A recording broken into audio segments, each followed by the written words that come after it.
So, y'all both have a lot of experience in healthcare, but above and beyond healthcare, y'all literally go throughout the world with a lot of experience. In light of that, question number 9, what do you as master kata coaches think is the most difficult part of sustaining kata behavior in an organization?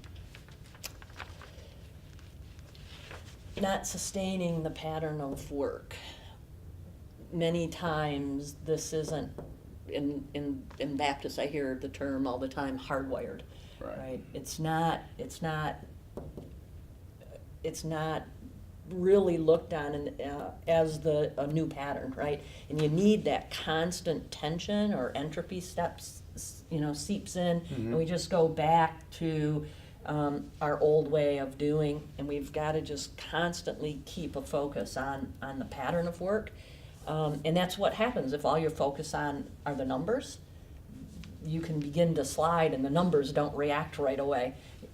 But sooner or later, if you haven't been following your new patterns of work, you will backslide. What's the phrase you use? Wherever the attention goes, the energy flows? Yeah. Good. And so there's a link, we always say there's a link between kata and daily management and keeping, helping keep those gains monitored. But there's also TWI, right? I think another thing is just early on, companies that we work with, organizations, they don't set aside a sacred time. We're trying to wedge this into the daily pattern. And they may start at first saying, well, we're always going to meet from 9 to 9:30 or whatever early in the morning, and then another competing priority comes in. And so skipping a day comes into skipping 2 days, turns into skipping a week. And I think some of the things you learned early on, or that I've heard you talk about, is companies that have it understood at the top level that we need to set aside 30 minutes or whatever the time frame is every day to get this meta habit, this meta routine going. It won't get established unless you make that sacred time. That's right. Yeah, the keystone habit they referred to. Right? Everything else just flows around it. So 2 more questions, and I'm not going to surprise you because these questions deal with the thing that I tend to be most passionate about. So I won't surprise you at all, but here it goes. So we have a group of kata practitioners at each location, what we call shepherding groups. Some organizations call them advanced groups. What are your thoughts on the role of the shepherding group? Go to question number 9, sustainability. That's the key, in my experience. A good shepherding group actively engaged in the practice, assuring alignment, that the challenges are right and aligned across the organization, and the people are the right people in the right roles. All of that's driven by the shepherding group, and it's just so critical to success. And they're the group that decides how far and how fast. You mentioned outrunning your headlights. They're the group that decides, we can expand, we can go a little further, and they also pull groups in that they may want to go off and say, I want to kata that, like it's an action verb or something, So the shepherding group many times is controlling what's that rollout plan, what's that 12-month to 2-year rollout plan, how far are we going to go with the overall kata deployment. And deciding when we can put someone that's a really good learner and give them an experience as trying to be a coach. The other thing I would say is that I've seen groups that have not had a shepherding group or not had an advanced group, and they hit the challenge for a month and then they move on to something else, and then that challenge, as we mentioned, doesn't sustain. I've seen a lot of shepherding groups here at Baptist say, you've got it for a month, let's keep going now for another 2 to 3 months, and then we'll reevaluate and see if we want to set the challenge absolutely at a different level or something. So you may have already answered this because I'm so passionate about shepherding groups. My final question was, tell us the reasons why shepherding groups are vital to sustaining kata capability and capacity within the organization.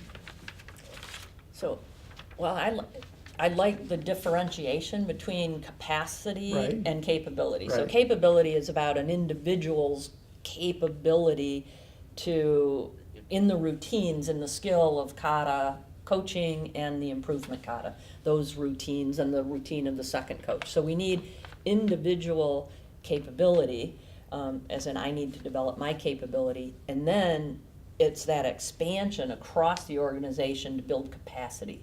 Because the more capacity you have in this thought pattern and skill in the scientific way of thinking and acting, the larger and more challenging the goals and objectives an organization can lay out.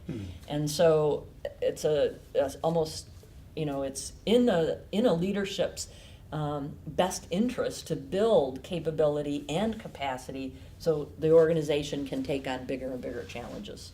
Good. And the way we formatted it here, and you and I talked early on, and I'm sure with Beth too, is calling it a shepherding group, is that exact action. You're shepherding the Right. process. You're going after the one that's maybe having some difficulty or struggling. You're bringing them back in, and you're shepherding the process. So, we have an actual cadence to it. We ask the 5 questions. They don't just go in and have a meeting and sit down and talk about the challenges. They say, what's our target condition? So they have to follow the same pattern that the learners and coaches are following out there in the individual katas. And it's not a meandering meeting. And all of a sudden, their thought processes start to lead toward that meta habit and that thinking pattern. Otherwise, it's just a meeting about who's not making it and who is making it well.